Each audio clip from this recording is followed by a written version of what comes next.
Hey, welcome back, everybody. Jeff Frick here with theCUBE. We're at Milpitas at an interesting event. It's called the Autotech Council Innovation in Motion Mapping and Navigation event. So a lot of talk about autonomous vehicles. There's a lot of elements to autonomous vehicles. This is just one small piece of it, and it's about mapping and navigation. And we're excited to have with us our first guest to kind of give us the background of this whole situation, just Kerton, and he's the founder and chairman of the Autotech Council. So first off, Derek, welcome. Thank you very much. Good to be here. Absolutely. So for the folks that aren't familiar, what is the Autotech Council? Autotech Council is a sort of a club based in Silicon Valley where we have gathered together some of the industry's largest OEMs. And OEMs mean car makers you know of, like Ford or Toyota or Renault from France and a variety of other ones. They have offices here in Silicon Valley. And their job is to find innovation, find that Silicon Valley spark and take it back and get it into cars eventually.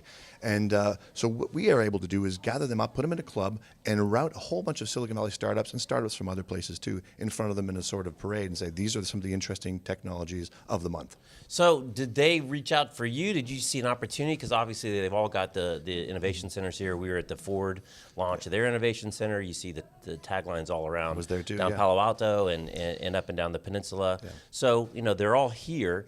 So was this something that they really needed an assist with? Is something an opportunity you saw? Or did it come from more the technology side to say, we need an avenue in to go talk to Raj at Ford? Well, it's certainly true that they came on their own. So they spotted Silicon Valley, said, this is now relevant to us. Where historically we were able to do our own R&D, build our stuff in Detroit or in Japan or whatever the case is. All of a sudden, these Silicon Valley technologies are increasingly relevant to us and in fact disruptive to us. We better get our finger on that pulse, and they came here of their own.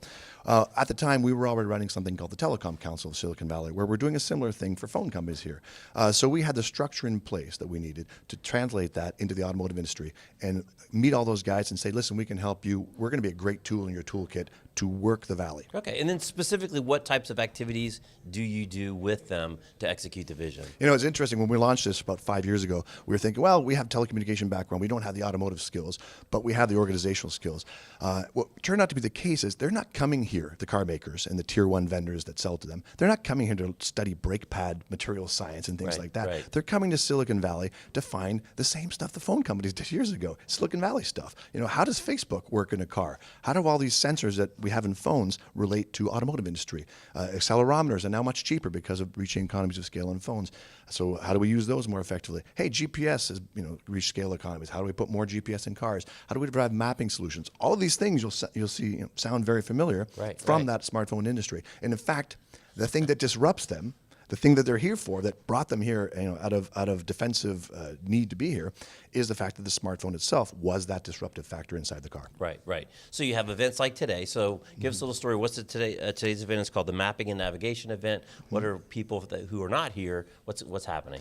Well, so every now and then we pick a theme that's really relevant or interesting. So today is mapping and navigation. Actually, specifically today is high definition mapping and sensors. And so there's been a battle in the automotive industry for the autonomous driving space.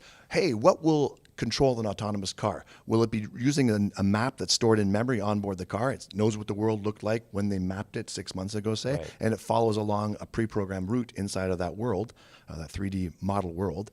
Or is it a car more like what the Tesla is currently doing, where it has a range of sensors on it, and the sensors don't know anything about the world around the corner. They only know what they're sensing right around them, and they drive within that environment. So there's two competing ways of modeling a 3D world around an autonomous car.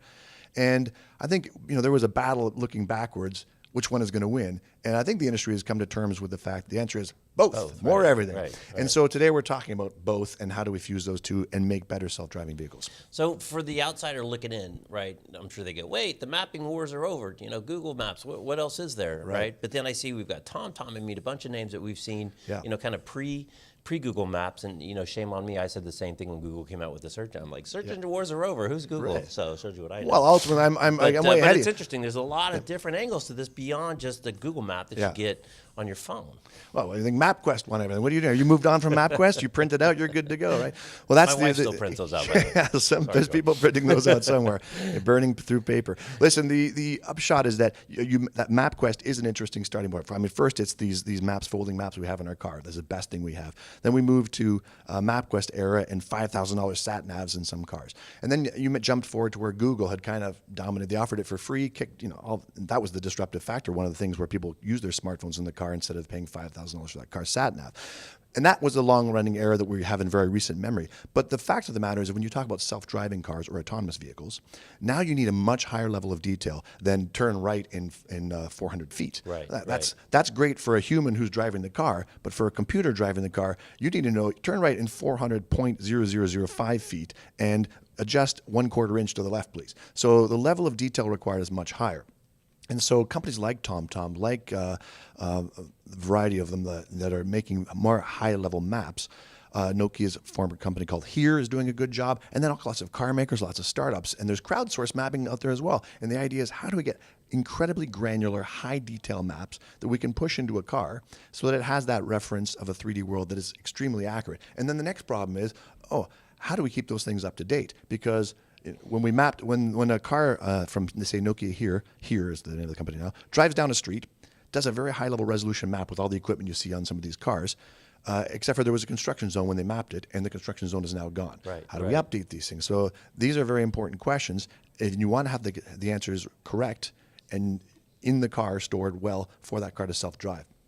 And once again, we get back to something we mentioned just 2 minutes ago. The answer is sensor fusion. It's a mix of high-level maps you've got in the car and what the sensors are telling you in real time. Right. So the sensors are now being used for what's going on right now, and the maps are, give me a high level of detail from 6 months ago when this road was driven. Yeah, it's interesting. Back in the day, right, when you had to have the CD for your onboard mapping system, you had to keep that thing updated, and you could actually get to the edge of the CD. It didn't work anymore. Yeah, so the world and then is the flat. other thing, I don't know, are they covering it here too, which feeds into this is kind of the whole, all the optical sensors, because there's kind of the LiDAR school of thought, and then there's the biopic camera school of thought, and again, the answer's probably both, right? Yeah, well, and that's there's all these neat little battles shaping up in the industry, and that's one of them for sure, which is LiDAR versus everything else. LiDAR is the gold standard for building, I keep saying, a 3D model, and that's basically, a computer sees the world differently than you or I. You or I look out a window and we build a 3D model of what we're looking at. How does a computer do it? So there's a variety of ways you can do it. One is using LiDAR sensors, which spin around. The biggest company in this space is called Velodyne, been doing it for years for defense and aviation. Spin around pointing lasers and waiting for the signal to come back. So you basically use a reflected signal back, and the time difference it takes to build this back, it builds a 3D model of the objects around that particular sensor. Right. That is the gold standard for precision. The problem is it's also bloody expensive. So the car makers say, that's really nice, but I can't put $4,000, $8,000 sensors on each corner of a car and get it to market at some price that a consumer is willing to pay. So Until every car has one, and then you get the mobile phone effect, right? yeah, well, but economies of scale at $8,000, we're looking at going, that's a little tough. So there's a lot of startups now saying, listen, we've got a new version of LiDAR that's solid state. It's not a spinning thing. It's actually a silicon chip with our MEMS and stuff on it that are doing this without the moving parts. And we can drop the price down to $200, maybe $100 in the future in scale. That starts being interesting. That's $400 if you put it in all four corners of the car. But there's also other people saying, listen, cameras are cheap and readily available. So you look at a company like NVIDIA that has very fast GPUs saying, listen, our GPUs are able to suck in data from up to 12 cameras at a time. And with those different stereoscopic views, those different angle views, we can build a 3D model from cheap cameras. So there's competing ideas on how you build a model of the world. And then there's companies like Bosch saying, well, we're strong in car and radar. And we can actually refine our radar more and more and get 3D models from radar. It's not the good resolution that LiDAR has, which is the laser sensing. So there's all these different sensors. And I think the answer is not all of them, because cost comes into play.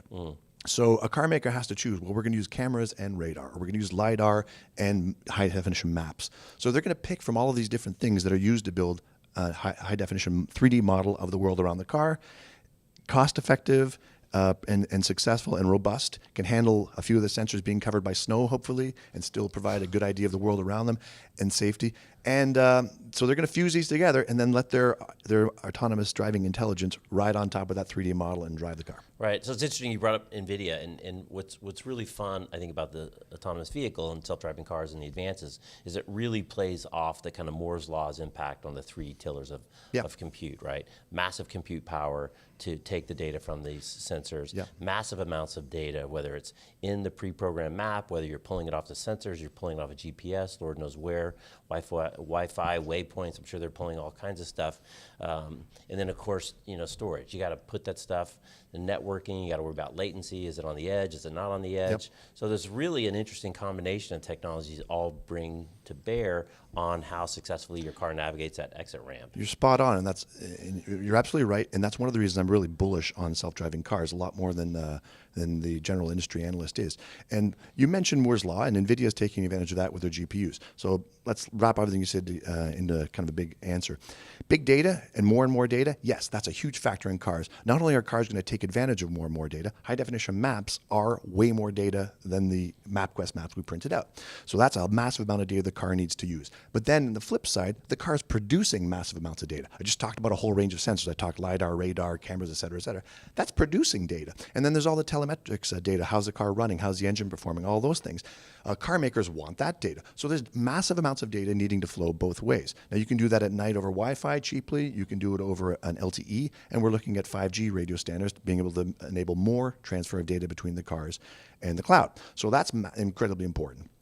Cloud data and then cloud analytics on top of that. Okay, now that we've got all this data from the car, what do we do with it? We know, for example, that Tesla uses that data sucked out of cars to do their fleet driving, their fleet learning.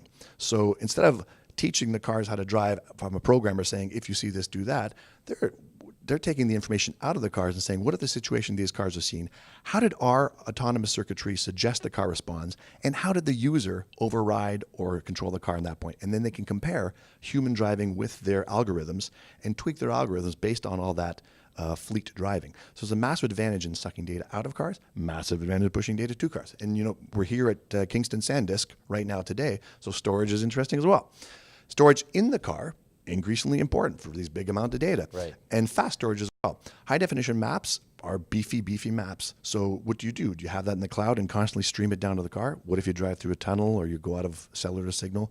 So it makes sense to have that map data, at least for the region you're in, stored locally on the car in easily retrievable flash memory. That's dropping in price as well. All right, so loop in the last thing about that was a loaded question, by the way, and I loved it. And this is the thing I love. This is why I'm bullish and more crazy than anybody else about the self-driving car space. You mentioned Moore's Law. I find Moore's Law exciting. It used to not be relevant to the automotive industry. They used to build, like I said, we talked about, I talked briefly about brake pad technology and material science, like what kind of asbestos do we use and how do we dissipate the heat more quickly? That's science, physics, important R&D. It does not take advantage of Moore's Law. So cars have been moving along with laws of thermodynamics, getting more miles per gallon. Great stuff out of Detroit, out of Tokyo, out of Europe, out of Munich. But Moore's Law, not entirely relevant.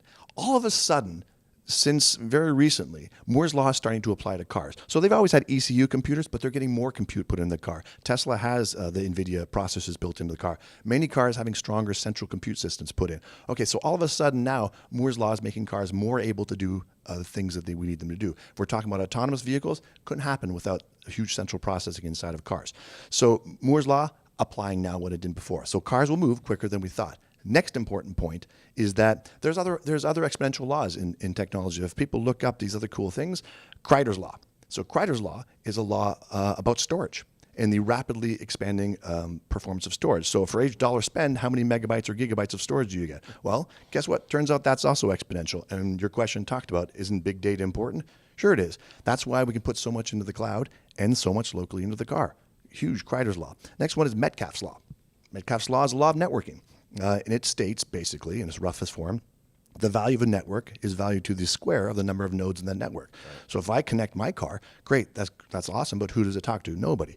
You connect your car, now we can have two cars that can talk together and provide some element of car-to-car communications and some safety elements. Tell me the network is now connected and I have a smart city, all of a sudden the value keeps shooting up and up and up. So all of these things are exponential factors and they're all of a sudden at play in the automotive industry. So anybody who looks back in the past and says, well, the pace of innovation here has been pretty steep. It's been like this. I expect in the future it will carry on and in 10 years we'll have self-driving cars. You can't look back at the slope of the curve and think that's the slope going forward, especially with these exponential laws at play. So the slope ahead is distinctly steeper. And you left out my favorite law, which is Amara's law, which is, we underestimate in the short term, or overestimate in the short term and underestimate in the long term. That's all about that slope. It's all about the slope. So, Derek, we could go on for probably like an hour and a half. I know I could. But you got to go. You got to go MC your event. So thanks for taking a minute out of your busy day. Really enjoyed the conversation and look forward to our next one. My pleasure. Thanks. All right, Jeff Frick here with theCUBE. We're at the Western Digital headquarters in Milpitas at the Autotech Council Innovation in Motion Mapping and Navigation event. Thanks for watching.